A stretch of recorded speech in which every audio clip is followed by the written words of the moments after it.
Assalamualaikum warahmatullahi wabarakatuh.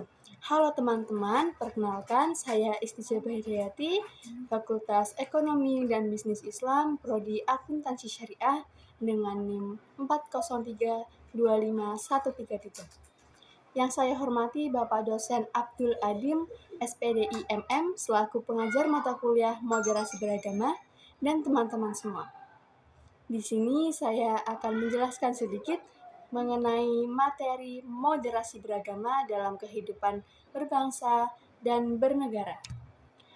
Tentu ya, kita tahu bahwa Indonesia adalah negara yang luas, dengan pulau yang terbentang dari Sabang hingga Merauke. Indonesia memiliki keluasan 1,905 juta kilometer persegi loh. Indonesia adalah negara keberagaman yang berarti semboyan Bhinneka Tunggal Ika yang artinya berbeda-beda namun tetap satu bangsa. Entah itu berbeda budaya, ras, adat istiadat, agama, ataupun bahasa. Keragaman di Indonesia menandakan bahwa Indonesia adalah negara yang majemuk. Kemajemukan ini bisa berpotensi perpecahan antar umat dan dapat menimbulkan konflik apabila kita mempunyai sikap intoleransi. Fenomena intoleransi beragama hingga kini masih kerap terjadi. Contohnya, kita bisa lihat dari penolakan pembangunan rumah-rumah ibadah, pelarangan aktivitas keagamaan tertentu, hingga maraknya ujaran kebencian di media sosial yang menimbulkan perpecahan di masyarakat. Kehadiran kelompok radikal yang menggunakan agama sebagai legitimasi ideologi ekstrim semakin memperparah keadaan.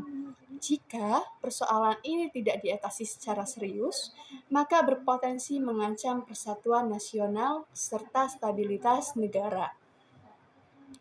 Untuk menjaga keutuhan Negara Kesatuan Republik Indonesia, dibutuhkan pendekatan yang mampu menyeimbangkan antara iman, praktik, keagamaan, dan realita sosial. Salah satu pendekatan yang relevan adalah moderasi beragama, yaitu sikap beragama yang mengedepankan keseimbangan, toleransi, serta penghormatan terhadap perbedaan. Moderasi bukan berarti melemahkan kualitas iman, melainkan menempatkan agama sebagai sumber kedamaian dan perekat persaudaraan di tengah masyarakat.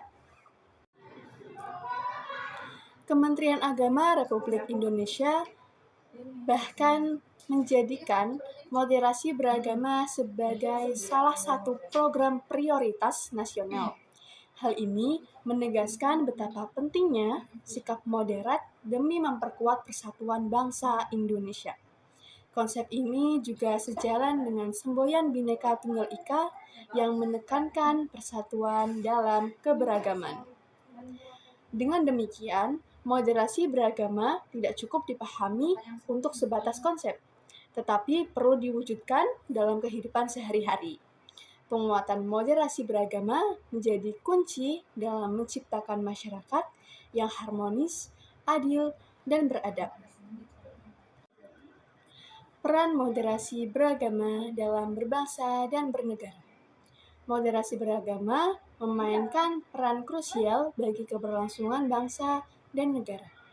Memperkuat persatuan bangsa dengan bersikap moderat, masyarakat akan lebih mudah menerima perbedaan sehingga kehidupan bermasyarakat menjadi harmonis dan terhindar dari perpecahan. Yang kedua ada menangkal radikalisme dan intoleransi.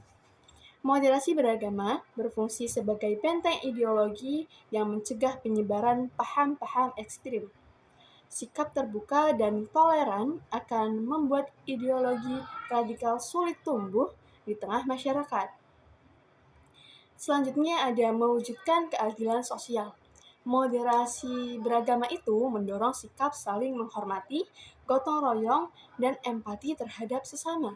Terlepas dari latar belakang agama, hal ini menjadi modal penting untuk mewujudkan keadilan sosial bagi seluruh rakyat Indonesia. Selanjutnya ada menjaga stabilitas nasional. Kehidupan beragama yang damai dan rukun adalah prasyarat utama bagi pembangunan. Tanpa stabilitas, pembangunan ekonomi, sosial, dan politik akan sulit berjalan optimal. Selanjutnya ada tantangan dan hambatan moderasi beragama. Meskipun penting, implementasi moderasi beragama itu tidaklah mudah. Beberapa tantangan juga yang sering dihadapi adalah yang pertama ada munculnya paham radikal. Penafsiran agama yang sempit dan ekstrim sering disebarkan oleh kelompok tertentu yang menganggap sikap moderat sebagai bentuk melemahkan agama. Selanjutnya ada penyalahgunaan media sosial.